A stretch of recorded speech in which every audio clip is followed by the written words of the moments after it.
Voces CSIC Balears, el podcast que te trae las últimas novedades en ciencia del Consejo Superior de Investigaciones Científicas en les Illes Balears. Bienvenidos, soy Adrián García, técnico de Comunicación y Divulgación en el IFISC, el Instituto de Física Interdisciplinar y Sistemas Complejos. Y yo soy Ana Núñez, técnica de Comunicación de la representación del Consejo Superior de Investigaciones Científicas en las Illes Balears. Y hoy os traemos el 24º episodio de nuestro podcast Voces CSIC Balears, un espacio en el que queremos presentarte las voces de nuestros investigadores e investigadoras y en el que tú también tendrás mucho que decir. Saludamos a nuestro científico de hoy, Gabriel Jordà. Gabriel es licenciado en Física por la UIP y doctor en Físicas del Mar por la Universidad Politécnica de Cataluña. Ha trabajado tanto en la UPC como en el Laboratorio de Estudios Geoespaciales de Francia, el National Oceanographic Center en Reino Unido y en la National Ocean and Atmosphere Agency en Estados Unidos. Actualmente, Gabriel es investigador en el Centro Oceanográfico de Islas Baleares, donde realiza estudios sobre la variabilidad del clima marino en el Mediterráneo y en las interacciones de los procesos biológicos y profesor asociado del Departamento de Física de la UIF. Bienvenido, Gabriel. Un placer tenerte en nuestro podcast. Muchas gracias. Un placer. El placer es mío. Principalmente estudias el impacto del cambio climático en las costas de las Islas Baleares. Evidentemente, este es un problema multifactorial que se puede enfocar desde un montón de perspectivas. ¿Cuál es la tuya? ¿Qué herramientas utilizas para entender este problema de alcance global? Bueno, realmente nos interesa sobre todo empezamos estudiando la variabilidad climática en el Mediterráneo, alrededor de las Islas Baleares, que es donde vivimos y donde más nos interesa, pero para poder estudiar esto cada vez hemos tenido que ir, digamos, ampliando el zoom y fijarnos un poco más en procesos más a gran escala, es decir, porque lo que nos pasa aquí depende de lo que está pasando en todo el hemisferio norte o incluso en todo el planeta. Con lo cual, pues nuestra aproximación es, digamos, de multiescala. Es decir, estudiamos desde procesos de gran escala, escala planetaria, hasta realmente cosas muy locales y como los procesos de inundación, pero que van casi a nivel de cada playa. ¿Vale? Para hacer esto, pues usamos una combinación de bases de datos climáticas, es decir, colecciones de información oceanográfica y meteorológica histórica para entender qué es lo que ha pasado en las últimas décadas, y luego usamos también modelos numéricos que nos permiten tanto complementar lo que nos da la información que nos dan los datos, como hacer proyecciones a futuro, para poder estimar, a ver, según en qué escenario nos pongamos, qué pasará en el futuro. Sabemos que el cambio climático va a ocasionar una pérdida de parte de las costas y un aumento del nivel del mar. ¿Pero afecta de la misma manera en todas las zonas? ¿Y cómo se verían perjudicadas las costas en las islas?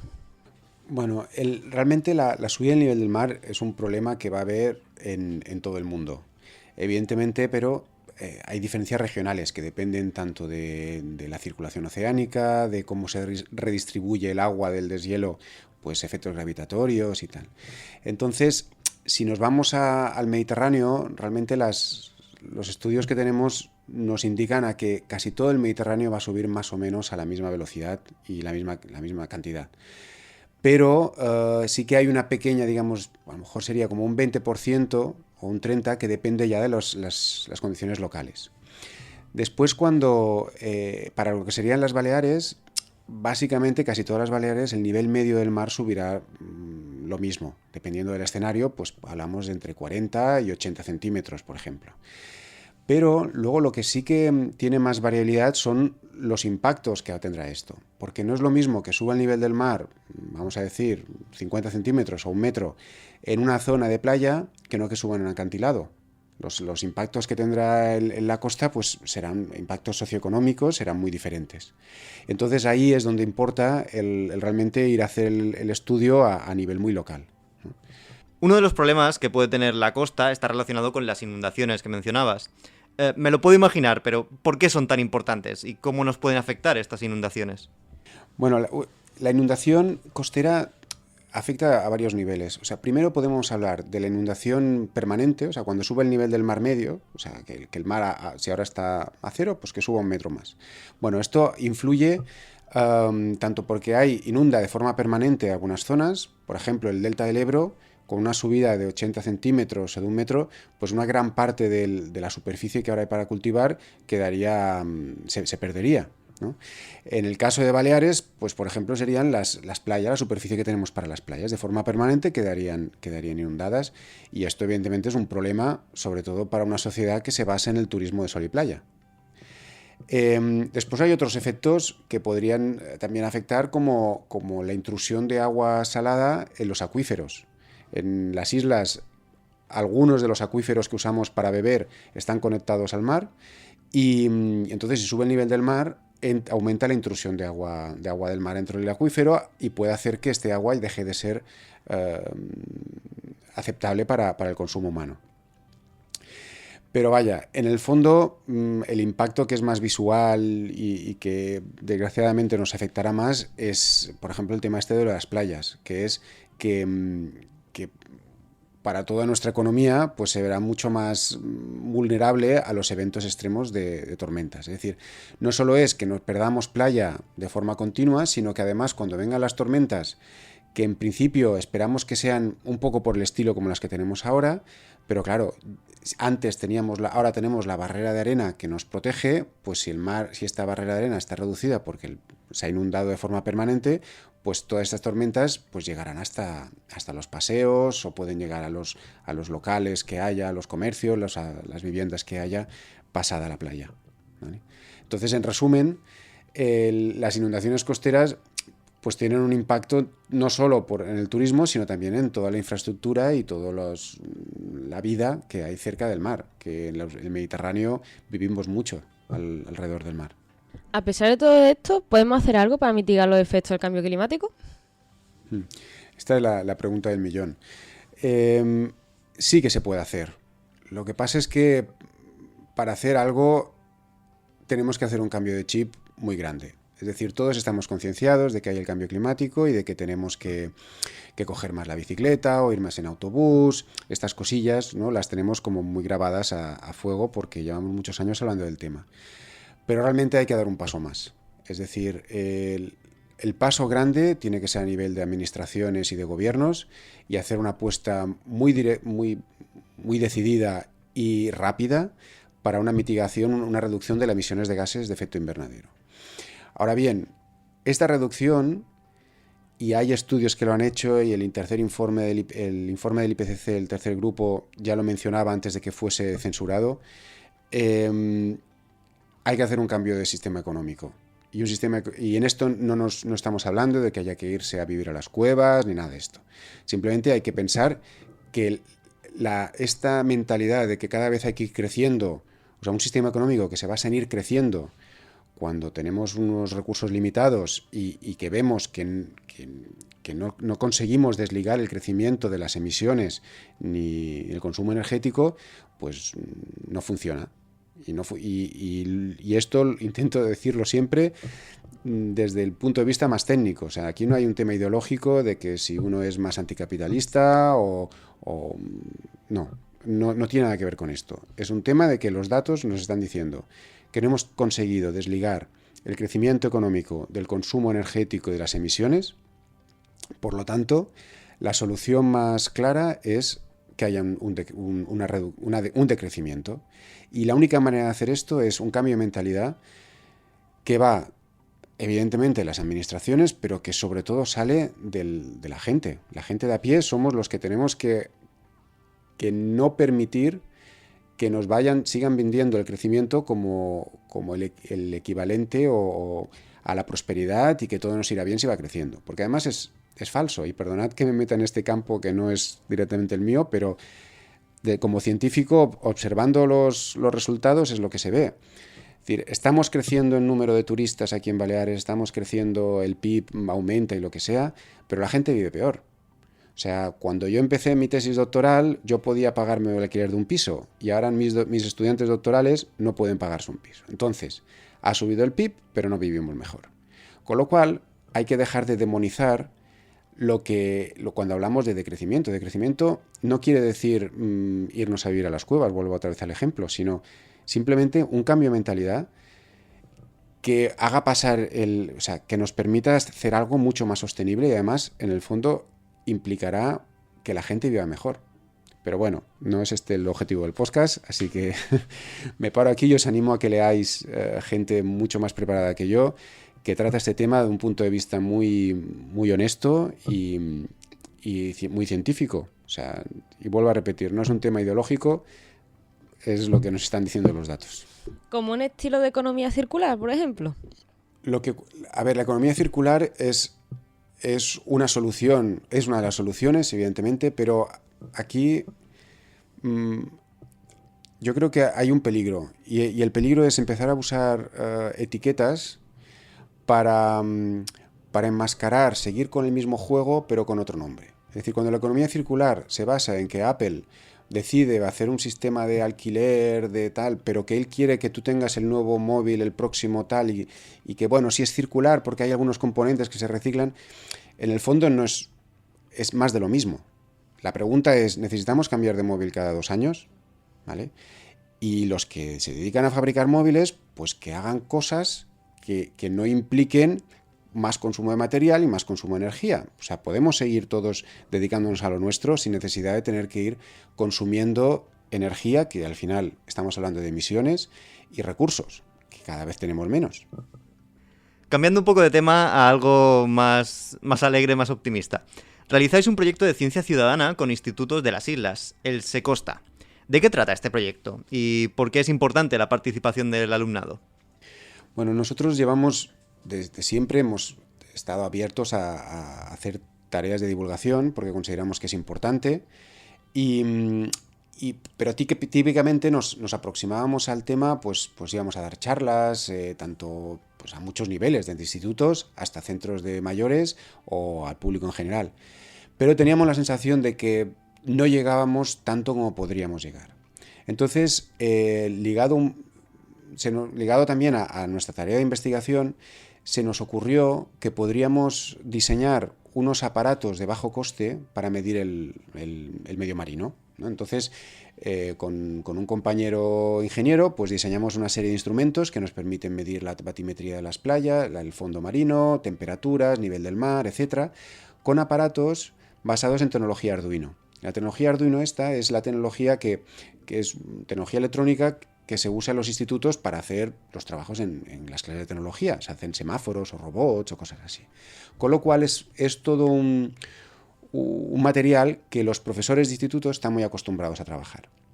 Entonces, la idea que nos vino fue: estos aparatos que hemos diseñado les enseñamos a construirlos a los profesores para que lo hagan en clase, y luego los chavales se van a tomar medidas al mar, a las playas o al mar o ahí, en el entorno que puedan. Y estos datos, como los aparatos están bien pensados y son de suficiente calidad, luego a nosotros nos sirven para nuestros estudios. Entonces, un ejemplo es que empezamos en el 2018 y con aparatos para medir topografía de playas. Nosotros ir a todas las playas pues nos lleva un trabajo, y en cambio los chavales pues van un día, mide la topografía. Entonces hemos conseguido una base de datos de topografía de playas pues muy amplia, porque cada año van midiendo playas diferentes y tenemos esto. Luego también están midiendo nivel del mar, ¿vale? Entonces, es verdad que nosotros tenemos nuestra red, digamos, oficial, un poco más profesional, por decirlo de alguna manera, pero es verdad que los datos que ellos están cogiendo en sitios donde normalmente nosotros no pondríamos instrumentos, pues también nos dan una visión complementaria a cuando ha habido eventos. Por ejemplo, cuando pasó el volcán de Tonga, pues esto quedó registrado en nuestros aparatos, pero también en los aparatos de un par de institutos. Con lo cual hemos visto la respuesta en pequeños puertos al paso de la perturbación atmosférica asociada al volcán, ¿no? Entonces, para resumir, la idea del proyecto es que nosotros enseñamos a los profesores de tecnología a construir aparatos de medida, ellos los construyen en clase con los alumnos y montan un proyecto multidisciplinar alrededor de esa temática. Entonces, esto depende de cada centro. Hay centros que los profesores implicados pues son el de biología y el de inglés, y en otros pues son el de gimnasia o educación física, el de plástica y el de literatura. Entonces nosotros les ayudamos a montar un proyecto multidisciplinar alrededor de una de estas temáticas, ya sea el nivel del mar, sea la temperatura del agua o las playas. Y con esto pues ellos, como también les gusta mucho trabajar por proyectos, pues conseguimos implicar a muchos más alumnos que no a los que vendrían a una charla.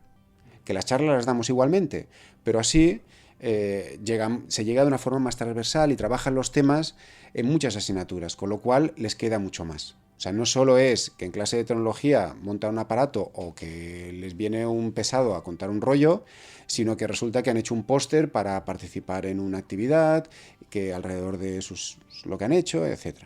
Entonces, la verdad es que está funcionando muy bien y tenemos muchos centros participantes cada año y esperamos seguir.